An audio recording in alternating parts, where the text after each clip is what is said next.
Good morning. कल की video में हमने एडी ग्रुप डेटा से निकालना सीखा।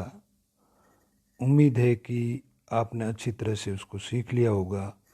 मैं जो आपको ये प्रैक्टिस करा रहा हूँ या जो सिखा रहा हूँ वो आप लोग उसकी प्रैक्टिस करते जाएंगे तो आसानी से समझने में सीख जाओगे, और यदि प्रैक्टिस नहीं होगी तो आगे से आगे सीखने में दिक्कत आती है। इसलिए आप जितना भी बताया गया उनकी प्रैक्टिस करते रहेंगे और प्रैक्टिस के आधार पे ही आगे सीख पाएंगे। आगे जो जो हम आएंगे तो पीछे वाला आएंगे तभी हम आगे सीख पाएंगे। तो आज हम सीखेंगे मानक विचलन यानी स्टैंडर्ड डेविएशन या शॉर्ट में एसडी। मानक विचलन या स्टैंडर्ड डेविएशन, और वो अनग्रुप डेटा से कैसे निकालते हैं ये हम सीखेंगे। तो जैसा कि सामने आपको उदाहरण पे दिख ही रहा है, उदाहरण दिया हुआ है। जैसे उदाहरण है 4.6, इसमें लिखा हुआ निम्नलिखित प्राप्तांकों की श्रृंखला से मानक विचलन ज्ञात कीजिए। मानक विचलन स्टैंडर्ड डेविएशन एसडी या हिंदी में मानक विचलन। उसके आगे दे रखा स्कोर यानी एक्स, यानी ये स्कोर है। तो ये है अनग्रुप डेटा में, जैसे 4, 3, 7, 6, 9, 7, 8, 5, 6, 5। तो ये इसको बोलते हैं, ये अनग्रुप डेटा में जो डेटा कम होता है अनग्रुप में, ग्रुप में नहीं है ये, उसका एसडी स्टैंडर्ड डेविएशन या मानक विचलन कैसे निकालते हैं। तो एक्स दिया गया है और उसका जो है एसडी निकालना है। तो जैसा कि मैं बार बार आपको कह ही रहा हूँ कि सबसे पहले आपको पीछे जितना भी सिखाया गया है वो आपको आना चाहिए। तो सबसे पहले मैंने आपको सिखाया था कि मीन कैसे निकालते हैं। तो इसमें भी जैसे अनग्रुप डेटा है, सबसे पहले आपको मीन निकालना है। तो जैसे ये 4, 3, 7, 6, 9, 7, 8, 5, 6, 5 ये स्कोर है, अंक है, डेटा है। इसका निकालने के लिए हमको पहले मीन निकालना है। तो मीन का फॉर्मूला आपको आता ही है, जैसा कि पहले मालूम था, सिग्मा एक्स अपॉन एन। तो इसके अंदर 10 ये जो स्कोर है इन सबको जोड़ा, और ये 10 की संख्या है तो 10 से, तो ये सबको जोड़ेंगे तो हो जाएगा, ऐड करेंगे तो ये 60, और इस संख्या इसकी एन है 10, तो 10 से डिवाइड किया तो 6 आया।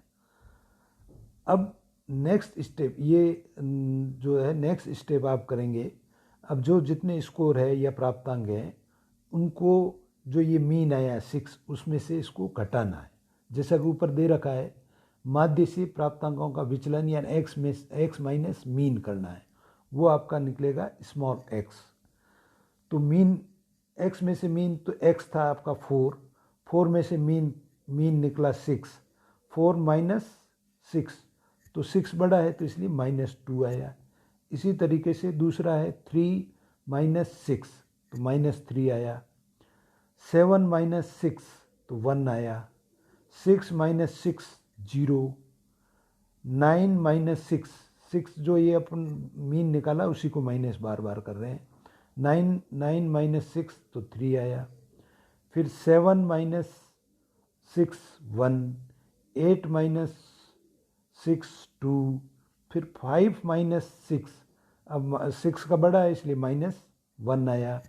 6 माइनस 6 0, और 5 माइनस 6 -1। तो सबसे पहले तो आप निकालेंगे इसका प्राप्तांकों का विचलन ज्ञात करेंगे, जो कि x जो स्कोर में से मीन को माइनस करेंगे तो वो संख्या आएगी x। अब जो x निकला है, ये जो अभी x निकला है, इनको आपको वर्ग करना है, स्क्वायर करना है। स्क्वायर, वर्ग यानी स्क्वायर, ये जो विचलन है इनका स्क्वायर करना है। तो -2 स्क्वायर हमेशा उसी संख्या को उससे मल्टीप्लाई करते हैं तो वो स्क्वायर निकलता है।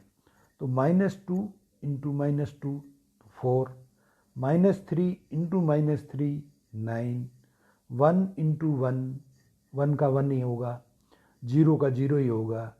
3 इंटू 3 9, 1 इंटू 1 1, 2 इंटू 2 4, -1 इंटू -1 1, यानी माइनस वाली संख्या सब प्लस में हो जाएगी। 0 का 0 और फिर -1 को स्क्वायर किया तो 1 हो गया। पहली बात तो ये कि जितने, चूँकि सेम संख्या को मल्टीप्लाई जब हम करते हैं तो सेम संख्या माइनस इंटू माइनस हमेशा प्लस होता है। मल्टीप्लाई करते समय ध्यान रखें, दोनों में से दोनों माइनस में है तो प्लस में होगी, दोनों प्लस है तो प्लस रहेगा ही, एक माइनस प्लस है तो माइनस रहेगी।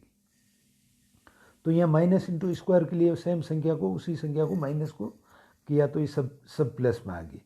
अब इन सब को जो ये विचलन आया है, इन वर्गों को जोड़ेंगे। अब ये जो जैसे आया आपका 4 9 1 0 9 1 4 1 0 और 1, इन सब को ऐड करेंगे तो ये आया 30 आया।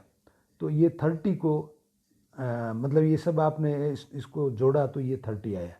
तो इन वर्गों को जोड़ा 30 आया। फिर नेक्स्ट स्टेप है वर्ग किए गए विचलन एक्स स्क्वायर के प्राप्तांक कुल संख्या n से विभाजित करना।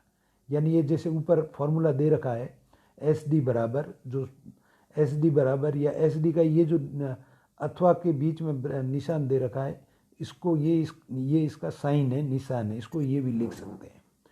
तो एस डी या एस डी का ये निशान बराबर, इसका फॉर्मूला होता है sigma x square upon n का अंडरवुड, इस पूरे का अंडरवुड। अब इसमें सिग्मा जो है, सिग्मा का मतलब सिग्मा ही होता है, जोड़ना है उसको, और मानक विचलन एस डी हो गया, और एक्स का मतलब होता है माध्य से प्राप्तांकों का विचलन, और एन है नंबर या प्राप्तांकों की कुल संख्या। अब इस फॉर्मूले में इस संख्या को हम यदि ऐड करेंगे तो ऐड करने पे ये जैसे आपने सबको ऐड किया तो 30 आया, 30 को 10 से डिवाइड किया और इनका अंडरवुड निकाला। ये फॉर्मूला दे रखा है sigma x square upon n. अब ये सिग्मा एक्स स्क्वायर क्या है, ये आपके फॉर्मूले में दे रखा है सिग्मा एक्स स्क्वायर। सिग्मा का सिग्मा हो गया, ऐड करना है इनको, जितना एक्स था उसको हमने जोड़ा तो ये 30 आया, 30 और एन उसका नंबर था 10, और फिर उनका ऐड निकालना, ये वर्ग निकालना है। तो sigma x square upon n, इन सब का अंडरवुड निकालना है। ये निशान दे रखा है, ये एस डी का ही निशान है।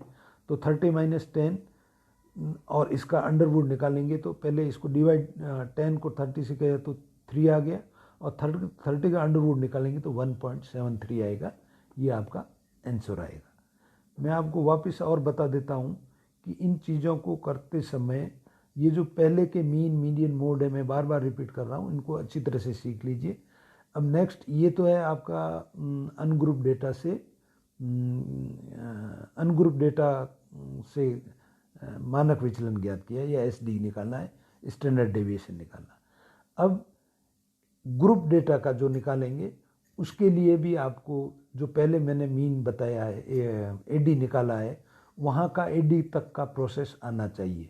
मैं आपको यहाँ पे ये बता देता हूँ कि ये एडी जो निकालते हैं, इस एडी का प्रोसेस यानी class interval frequency x mean तक आप मीन निकालेंगे, और मीन के बाद में जो है वो नेक्स्ट स्टेप होगा, जो आपने एडी निकाला है स्मॉल एक्स, और स्मॉल एक्स को फ्रीक्वेंसी से मल्टीप्लाई किया, जिससे उसका फॉर्मूला यही था एडी का। तो वो एडी तक आपको आना चाहिए। एडी के नेक्स्ट स्टेप ही इसका इस ग्रुप डेटा का है, और इसके भी एसडी के 2 मेथड है, एक तो लॉन्ग मेथड और एक शॉर्ट मेथड। तो एक एक करके हम देखेंगे, पहले लॉन्ग मेथड देखेंगे और उसके बाद में शॉर्ट मेथड देखेंगे। तो आपको अब जो एडी मैंने बताया वो एक बार और रिपीट कर लीजिए, ताकि नेक्स्ट जो इसका एसडी बताऊंगा तो एडी तक का उसका स्टेप सेम होगा जो लॉन्ग मेथड में। शॉर्ट में अलग है, तक तो एडी का सेम होगा। नेक्स्ट वाली जो स्टेप है वो मैं एक एक करके बताएंगे तो आपको समझ में भी आएगा, और प्रैक्टिस भी साथ साथ में करते जाएंगे। एक बात और, नेक्स्ट वीक में जब भी आपको टाइम मिलता है तो एक प्रैक्टिकल की फ़ाइल, जो जनरली प्रैक्टिकल की फ़ाइल जो हम यूज़ करते हैं, वो कम से कम 100 से 150 पेज तक की होनी चाहिए, वो लाना। तो यदि इसके साथ साथ में प्रैक्टिकल की फ़ाइल भी स्टैटिक्स की तैयार हो जाएगी, जैसा मैं बताता जाता हूँ, वो आपको उसके साथ में नोट करते जाना, और एक एक प्रैक्टिस के लिए भी हो जाएगी, और वही सवाल आपका प्रैक्टिकल के लिए भी हो जाएगा। Thank you very much.